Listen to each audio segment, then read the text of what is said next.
안녕하세요. 이동률 목사와 함께하는 매일 성경 큐티 시간입니다. 오늘 우리가 함께 나눌 본문은 요한복음 18장 38절에서부터 19장 16절 말씀입니다. 오늘 본문은 조금 숨이 막히는 장면으로 시작됩니다. 한 사람은 죄가 없다는 것을 알고 있습니다. 그런데도 그분을 놓아주지 못합니다. 또 한 무리는 하나님을 안다고 말합니다. 그런데도 하나님의 아들을 죽이려고 하지요. 그리고 그 한가운데에 예수님이 서 계십니다. 여러분, 오늘 말씀은 단순히 예수님이 재판 받으셨다는 이야기가 아니에요. 오늘 본문은 진리를 알면서도 외면하는 사람과 하나님을 말하면서도 하나님을 거부하는 사람, 그리고 그 모든 악함 속에서도 묵묵히 십자가의 길을 걸어가시는 예수님을 보여줍니다. 우리는 보통 예수님의 십자가를 생각할 때 못 박히는 장면을 먼저 떠올리는데요. 그런데 오늘 본문은요, 그 직전까지의 과정을 아주 집중해서 보여줍니다. 왜냐하면 예수님이 십자가에 달리신 것은 단순히 군중의 분노 때문도 아니고 순간적인 오해 때문도 아니며 한 사람의 실수 때문도 아니기 때문이죠. 오늘 말씀은 분명하게 말합니다. 종교가 예수님을 거부했고 정치가 예수님을 외면했으며 군중은 분위기에 휩쓸렸고 권력은 책임을 피했고 신앙은 자기 자리를 지키는 도구가 되었습니다. 그런데 더 무서운 것은요, 이 장면이 과거 이야기로 끝나지 않는다는 것입니다. 오늘도 충분히 일어날 수 있기 때문에 그렇지요. 교회 안에서도 하나님을 말하면서 정작 하나님의 뜻보다 내 자리를 더 중요하게 여길 수 있고요. 또 직장에서도 옳고 그름을 알면서 내 평판과 안전 때문에 침묵할 수 있으며 심지어 가정에서도 진실하게 말해야 할 순간에 그냥 분위기 깨지 않으려고 모르는 척 넘어갈 수 있습니다. 그러니까 오늘 본문은요, 멀리 있는 이야기가 아니라 아주 가까운 이야기인 것입니다. 그래서 예수님을 죽이는 종교와 정치라는 제목은요, 세상을 향한 비판으로 끝나지 않습니다. 오히려 우리에게 질문합니다. 너는 진리를 알고도 타협하고 있지 않은가? 너는 하나님을 믿는다고 하면서도 실제로는 다른 것을 더 의지하고 있지 않은가? 오늘 이 말씀 앞에서 우리가 단지 빌라도와 대제사장을 평가하는 데서 멈추지 않고 내 안에 있는 빌라도의 두려움, 종교인의 완고함, 군중의 흔들림까지도 주님 앞에 정직하게 비추어 보는 시간이 되길 바랍니다. 자, 그럼 이제 본문으로 들어가 보겠습니다. 앞선 18장 마지막을 보면 빌라도는 예수님을 놓아주려는 시도를 합니다.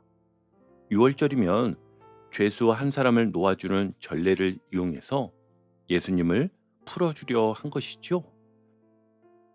그런데 유대인들이 외쳤습니다. 우리 40절 한번 볼까요? 이 사람이 아니라 봐라 봐라. 아멘. 여기서 이미 분위기가 드러납니다. 예수님은 죄가 없으셨지요. 반면 바라바는 강도였잖아요.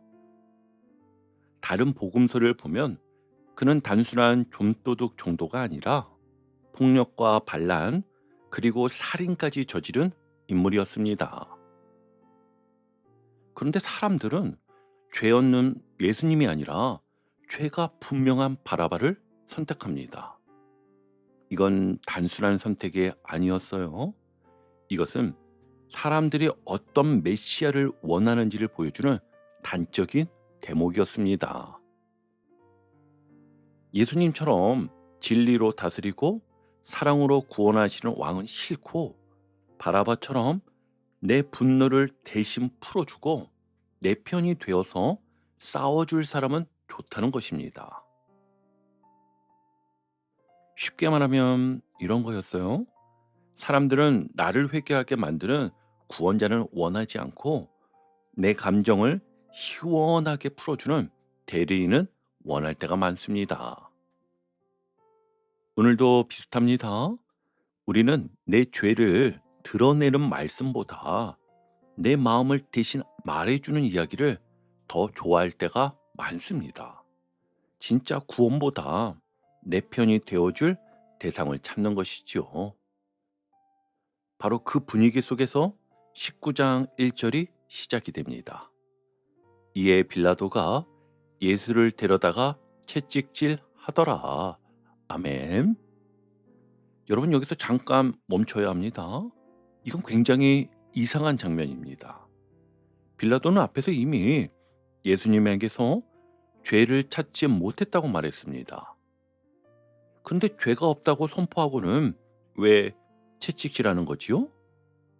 이게 바로 빌라도의 모순인데요.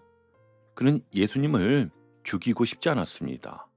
하지만 예수님 편에 서고 싶지도 않았던 거예요.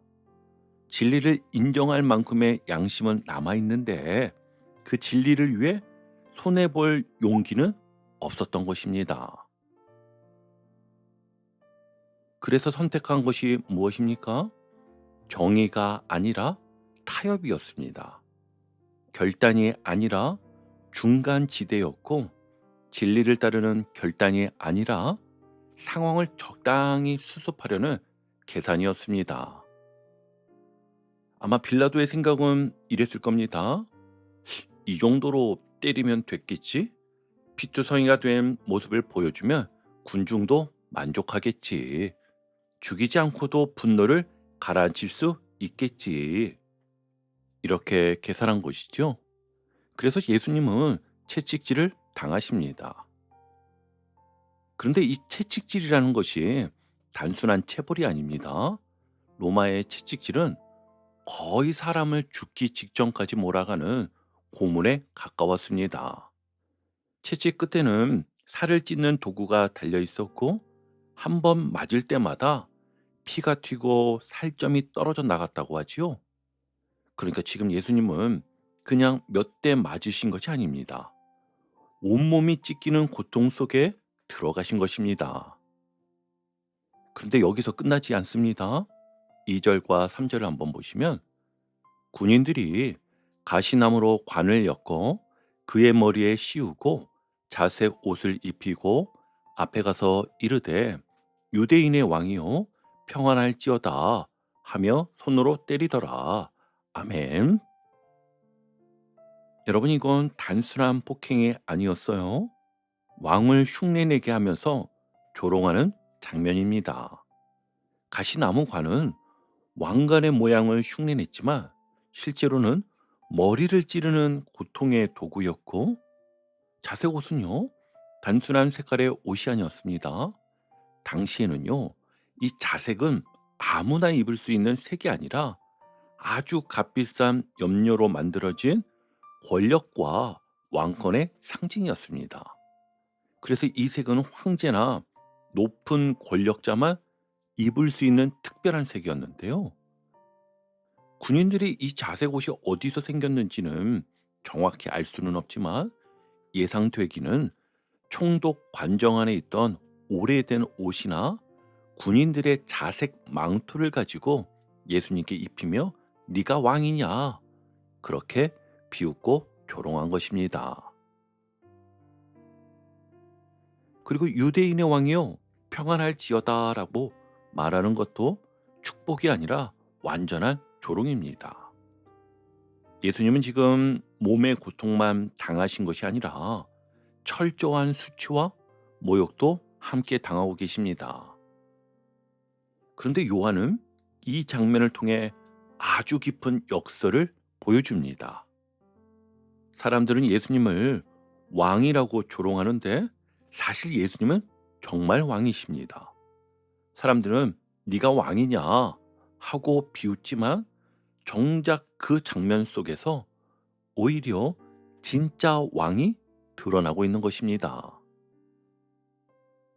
이후 빌라도는 예수님을 데리고 나와 말합니다. 4절입니다. 보라, 이 사람을 데리고 너희에게 나오나니 이름 내가 그에게서 아무 죄도 찾지 못한 것을 너희로 알게 하려 함이로라. 그리고 다시 말하지요. 5절입니다. 보라, 이 사람 이로다. 아멘. 빌라도의 의도는 분명하였습니다. 봐라, 이 사람 별거 아니다. 이렇게 맞고도 아무 힘도 못 쓰는 사람 아니냐. 이 정도면 이제 그만하지 않겠느냐. 그러니까 빌라도는 예수님을 더 낮추어 보이게 해서 군중의 분노를 꺼뜨리려 한 것이었지요.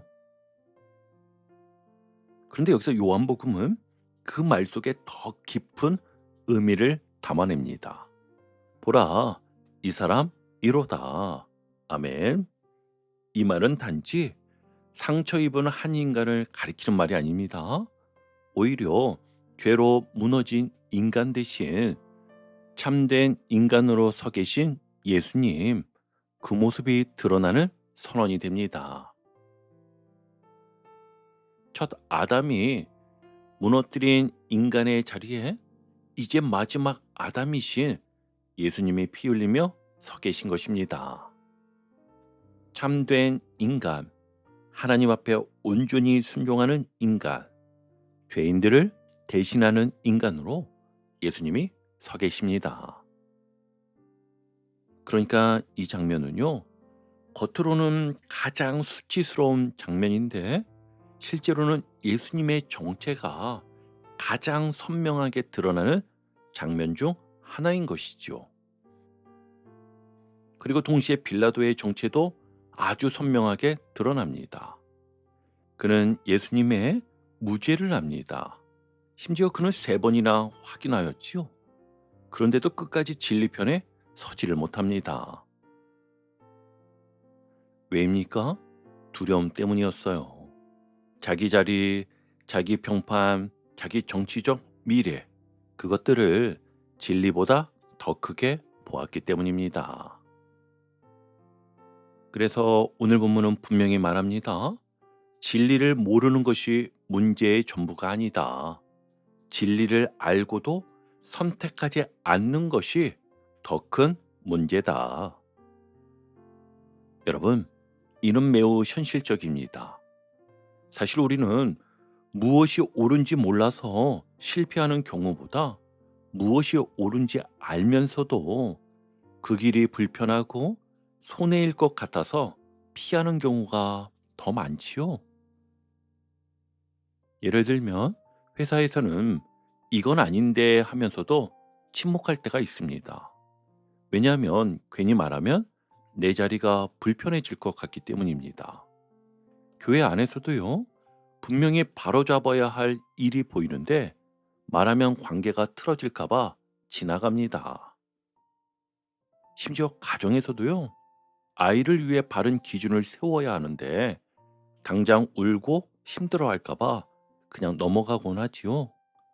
이게 전부 큰 소리치는 악인의 모습은 아니지만 빌라도의 방식입니다. 겉으로는 예수님을 죽이려는 사람이 아닌 것처럼 보여도 결국 타협이 누적되면 진리를 내어주는 쪽으로 가게 됩니다. 그래서 오늘 이 본문은요, 우리에게 아주 분명하게 말하는데요. 중립은 안전한 자리가 아니다. 진리 앞에서 중간은 결국 타협이다. 예수님을 옳다 말하는 것만으로는 충분하지 않다.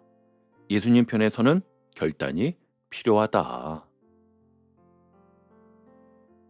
여러분, 그렇다면 이 말씀을 오늘 우리 삶에 어떻게 가져와야 할까요? 가장 먼저 우리가 붙들어야 할 질문은 이것입니다. 나는 진리를 알고도 타협하고 있지 않은가? 우리는 보통 예수님을 반대한 유대인들을 보면서 마음이 불편해집니다. 빌라도를 보면서도 왜 저렇게 비겁할까? 그렇게 생각하지요. 그런데 오늘 말씀은 우리에게 손가락질하라고 주어진 본문이 아니라 우리 자신을 비추라고 주어진 본문입니다. 그래서 오늘 본문이 우리에게 주는 적용은 분명합니다. 악한 사람이 되지 말라는 것 이전에 비겁한 사람이 되지 말라는 것입니다. 진리를 몰라서가 아니라 진리를 알면서도 외면하는 사람이 되지 말라는 것입니다. 그렇다면 오늘 어떻게 살아야 할까요? 제가 3가지로 한번 정리해 봤습니다. 먼저는 작은 진실부터 붙들어야 합니다. 거창한 결단이 아니어도 괜찮습니다. 오늘 내가 해야 할 말이 있다면 사랑으로 말하십시오. 오늘 내가 멈추어야 할 타협이 있다면 그 자리에서 멈추는 것입니다. 이게 첫 번째입니다. 그리고 두 번째는요. 사람의 반응보다 주님의 시선을 더 의식해야 합니다. 사람 눈에는 순종의 삶이요.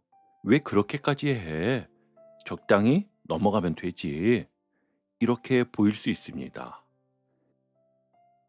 그런데 믿음은 적당히 넘어가는 기술이 아니라 주님 앞에서 바르게 서는 태도입니다.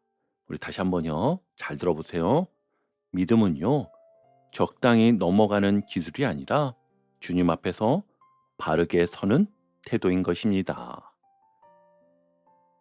자, 그리고 마지막 3번째입니다. 예수님을 불쌍하게 여기는 데서 멈추지 말고 예수님 편에 서는 결단으로 나가야 합니다. 빌라도도 예수님이 불쌍했을 것입니다. 억울하다고도 느꼈겠죠. 하지만 그것만으로는 충분하지 않습니다. 우리도 마찬가지입니다. 예수님 참 안타깝다. 예수님 너무 고난당하셨다. 이 정도의 감정만으로는 오늘 본문의 메시지를 다 받은 것이 아닙니다. 오늘 말씀은 우리에게 묻습니다. 너는 예수님이 옳다고만 말할 것이냐? 아니면 예수님 편에 설 것이냐? 여러분, 오늘 하루를 살아가시면서 작은 장면 하나만 떠올리셔도 좋겠습니다.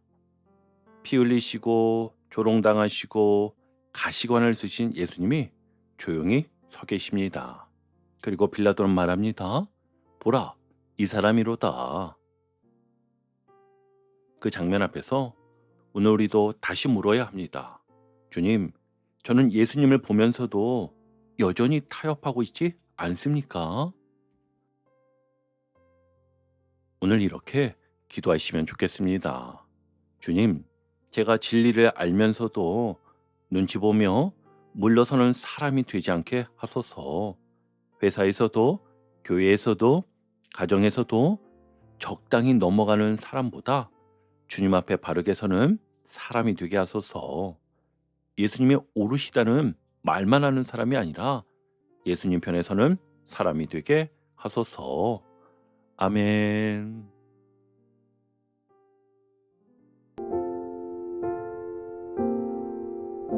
오늘도 복음의 기쁨과 확신으로 승리하는 하루 되시길 축복합니다.